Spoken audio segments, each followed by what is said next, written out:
everybody in my new video. Assalamu alaikum warahmatullahi wabarakatuh to everybody. In my new video about aliens and demons, today we will be exploring the nuclear power plant in Africa and the Sumerian kings list and why this is important. But of course, all these things are very interesting to look at.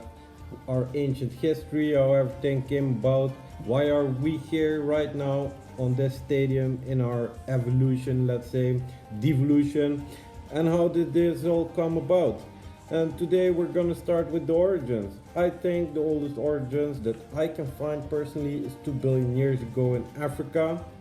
So we're gonna start there. But of course, this place in Africa is immediately linked to Sumeria because we find evidence also of this place on the Sumerian kings list. So in this video, we'll just be exploring a little bit about this nuclear power plant in Africa, and in the next video, we're gonna talk about the Sumerian kings list. And like that, we're gonna go over a whole timeline explaining everything step by step. But essentially, I believe this is also cooperated by scripture. We have many scriptural references to ancient, to other sorts of beings. Also in the Holy Quran, it says there are beings in the heavens and in the earth. God created beings in heavens and in the earth, and creatures you know and creatures you don't know about. So don't be an arrogant dick. Let us explore together if it's true or not. So please discuss with me. Let me know what you think. Let me know what you think about it. If you think you have some more information about it, would be cool. So let me know. Hook up. So in the beginning, there was only a Neanderthal sort of species on this planet, I argued. A strong, just more evolved than monkey, right? And then came the planet of the crossings, where we actually find the oldest reference of the cross is to a planet called Nibiru. We call it Nibiru, planet X, because there is another planet in the solar system. That's also a thing we're going to be talking about, planet X, Nibiru, Wormwood, and the current day and my predictions. But this video we're going to explore more the origins. So back to this nuclear power plant in Africa. So the scientists in the heartland of Africa, West Africa in Gabon, these guys start discovering nuclear waste material. So they think, oh, where does this come from? So the scientists go and look for this material, where it came from. And what do you think? Guess what they find? They find an entire facility, an entire plant, an entire nuclear power plant, abandoned, billions, millions of years old. And then the scientists, after arguing, everybody said in the beginning, this is not possible to be natural. But after a lot of arguing, what you gonna say? That we humans 2 billion years ago already were building nuclear power plants or what? So, but that's a story for my next video about the Sumerian kings list, because essentially there is a good evidence to establish that we have actual overlords and that we are being enslaved by extraterrestrial beings, and that might sound completely crazy for you. But let's hope it's not true. I do hope it's not true. But honestly, I think if we look at the evidence from the ancient times, the evidence is all over the place. They try to destroy it. They bomb all the places. The military go to all these sites, all these archaeological sites, to pick up every single thing they want. Even back in the day, the colonists, they already had their fabulous ideas, their legends, the Grail and the Ark of the Covenant, and this and this and that, searching for all these ancient technologies and certain stuffs like the Glock and the Belle in Germany. But were these people just in contact with some demonic entities? Is this just all evil spirits and black magic? Or are there also actual alien beings, actual humanoid physical alien beings? Well, in this series we're gonna explore that, because actually I think there are many alien beings out there. I think also that the moon is hollow and that there is a base created in there. I don't think that the Americans were ever on the moon in the 60s. I think that is totally fake. And I don't think anybody can just go to the moon whenever they want to, because let's say it's just restricted area. I don't believe the earth is flat, So also let's discuss that in the same time. But there's multiple universes. We're living in the multiverse, so bear with me. Gonna show you some video footage, and after that I'm gonna be talking about it. In 1972, a French factory began importing high-quality rare uranium ore from Oklo in Africa's Gabon Republic. Many quickly began to wonder where they had acquired such a difficult thing to make. It turned out that the uranium had come from a place which should have rewritten the history books, yet it seems to have been quietly brushed into the archives of the past. They found the site of origin had functioned as a large-scale nuclear reactor. Amazingly though, this reactor was in operation some 1.8 million years ago and was functioning for over 500,000 years. These unbelievable claims were not made lightly, or indeed by anybody. They were conclusions by some of the greatest minds on Earth. For example, Dr. Glenn T. Seaborg, former head of the United States Atomic Energy Commission and Nobel Prize winner for his work in the synthesis of heavy elements, explained to the press why he believed it wasn't a natural phenomenon and must have been a man-made nuclear reactor. He stated that for uranium to burn in a reaction, very precise conditions are needed. The water must be extremely pure, much purer than exists anywhere naturally. The material, U-235, is also necessary for this type of nuclear fission to occur, one of the isotopes not found naturally in uranium. Additionally, several specialists in reactor engineering have also come forward to testify that they believe the uranium in Oklo could not have been rich in U-235 enough for a reaction to take place naturally. It must have, somehow, been a man-made operation. And new research has only deepened the mystery, confirming that water regulated the nuclear reactions in a cyclic pattern similar to that of a geyser. Alex Meshik and his colleagues at Washington University of St. Louis have determined that the Oklo reactor, which comprises several separate sites, ran for 30 minutes and then shut off for 2.5 hours before starting over. The time is characteristic of water infiltrating rocks and then being boiled off once reaction started, Meshik told the press. When the water all boiled away, the reaction stopped until new water percolated back down. This geyser-like activity also prevented a runaway reaction. "It's amazing it didn't explode," Meshik said. Instead, it efficiently released energy in short pulses for an extremely long period of time. The nuclear fuel at Oklo was uranium, specifically U-235, and currently U-235 only makes up about 0.7% of the uranium found naturally on Earth. Just who could have possibly been around over 1.8 million years ago? Or, more specifically, able to enrich uranium and create nuclear power? Is man's history on Earth really that old?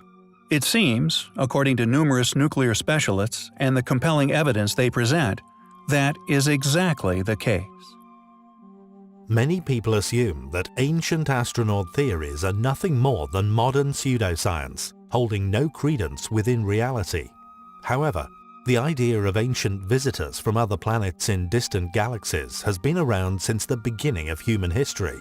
Although the theory has undoubtedly gained tremendous popularity over the past few decades, nearly every ancient tribe and civilization found on Earth, regardless of geographical location, have a story regarding visitors from other planets. Our choice of the most compelling would have to be that of the Dogons in Africa, one of the oldest surviving tribes on Earth. They not only have a legend which tells of alien visitors, but they retained invaluable data, reliable knowledge which was passed down from generation to generation.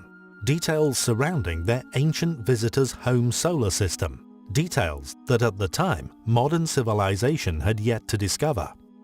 Known as the Nomo, the Dogon tell of giant reptilians who had traveled here from a small sister star of Sirius, a star with a 40-year orbit that the Dogon still celebrate every 40 years. What is remarkable about their claims, however, is the details they give regarding the Sirius system and indeed the Nomo's home star, a tiny star which our modern telescopes did not confirm the existence of until several years after the first cataloguing of this information. Another strange reaction to these remarkable experiences within these ancient cultures is a wanting to replicate the appearance of these entities. These interplanetary visitors often brought gifts in the form of knowledge. Due to these revelations, many of our ancestors have perceived these beings as godlike. The teaching of agriculture, the gift of hops, cannabis. The Dogon state that hemp was a gift from the Nomo. Indeed, the dog star is the source of the planet's name. Even strawberries, among many other living things, and ingenious techniques of managing such, have been said throughout antiquity, indeed throughout the world's cultures, to have first arrived here on Earth in the form of gifts from these beings. The Dogu meaning clay figure, could be seen as commemorative creations in memory of such entities visiting our planet in the past. Such an extraordinarily rare, life-changing, and undoubtedly profitable event. Made during the late Jomon period over 10,000 years ago, made with such tremendous skill and artistic accuracy, you have to wonder if these were not created with the purpose of remembering a detailed image of our guests' appearances, then what else were they created for? Or more specifically, to look like? Interestingly, some of the figures appear to have been deliberately created missing limbs, resting on intricately made crutches. Was this done with a likeness to real beings, possibly battle-scarred from previous more hostile encounters? The Incas, Mayans, Aztecs, Dogons, indeed anywhere you look within antiquity, you will inevitably be confronted with fantastic tales of ancient visitors. Even detailed knowledge of things so far out, we cannot even confirm if what they say is true. With so many similar legends found all across the world regarding ancient astronauts, it's safe to say, the truth is out there.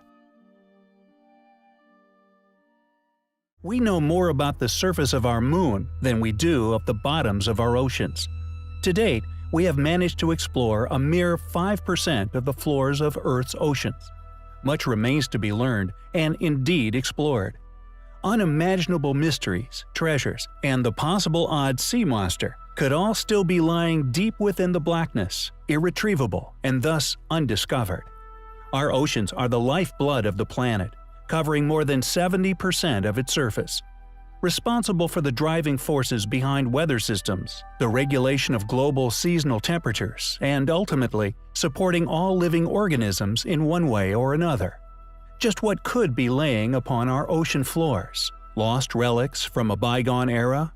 Possible crashed ancient alien craft? Indeed, we have already discovered the enigmatic Eltanin antenna, which was discovered resting deep upon the Antarctic seabed, found some decades ago. Yet what else could be lurking down there, just waiting to be discovered? State Department emails, files, and documents made available to the public by way of WikiLeaks founder Julian Assange, which pertain to the United States government's full awareness of a UFO crash site near the populated northern town of Igloolik, northern Canada, very near to the borders of Greenland. This object subsequently sinking to a great depth, it then began to emit a mysterious ping, a possible distress beacon, a sound which for some time began to annoy a large number of the locals. Since this event a few years ago, the strange ping has seemingly disappeared, and the fate of its source remains a mystery. Just what this thing was may remain a mystery, or at least kept secret, hidden away from most of the public domain. We found this 2 billion-year-old nuclear power plant in Africa, and when we look at it, we are just astounded by the sophistication of this facility. Yeah, the investigators, the scientists, archaeologists, they were all flabbergasted. They didn't know what to say or what to do. So they just said it's a naturally formed nuclear power plant.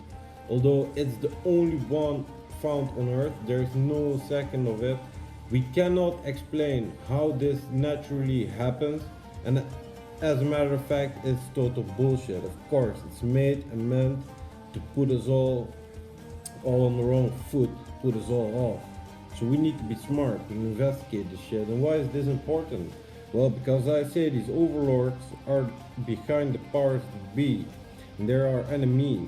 And even them, these creatures, even behind them, yeah, then you come to the demonic aspects of it, because yes, this world right now is led by a cult of satanic pedophiles, right? You know, as you delve deeper into these mysteries, into the mythologies, into religion, as I did growing up, totally obsessed with ancient Egyptian mythology, for example, and history and ancient history, and doing a lot of study, doing a lot of reading. And yeah, you just find out that the history of the world is of course not how they tell you. So let's make it a true revision of world history at the same time, because I think this is the actual factual truth, and it's backed up by scripture at the same time, because I'm a Muslim, of course. La ilaha illallah wa Muhammad Rasulullah. And yeah, I swear there's no God but Allah, and Muhammad is his messenger, peace be upon him. And I also love Jesus, and I'm gonna talk more about Jesus, Isa alayhi salam. But I think this is all connected with each other. You know, people think that, oh, you believe in aliens, so you cannot believe in God. I think this is a very stupid idea. I think you don't believe in God if you don't believe in aliens, because if you think it's just you and God created nothing else, that's totally blasphemy. You're fucking arrogant, because in the end, you don't really know. Only Allah knows. So who are you to say for sure no if you don't know? So the evidence points out much more clear that it's there, huh? So either we have billions of years of lost civilization, or we have alien overlords. You know what? I think we have both. But let us see. Serious about this. Also, I'm pretty serious about building a spaceship, and yeah, you can laugh at me, but we're gonna start a project, and we're gonna bring. Yeah, I want to start a space program essentially for all kinds of reasons. Jewish space lasers and observation and exploration, and maybe yeah, commercial viability of mining in outer space, tourism, etc. And it's not that I don't want to build a better planet. Oh, I want to build a better planet. I want to be a farmer, you know, build ecological farming, and start renewable energy projects and atmospheric energy generation projects, atmospheric water generation project. You know, I might sound a little bit dumb sometimes, but I also downgrade myself. The Sumerian Kings list goes back 150,000 years, and that's what we're going to be exploring in the next video. So keep it up, and watch out for my next video. I hope you guys enjoyed my video, and keep in mind, free Palestine. What's going on in the world right now is crazy, and we need to do something about it. So stand up for the just cause, and you know it. Make Earth great again. Free humanity, free Palestine.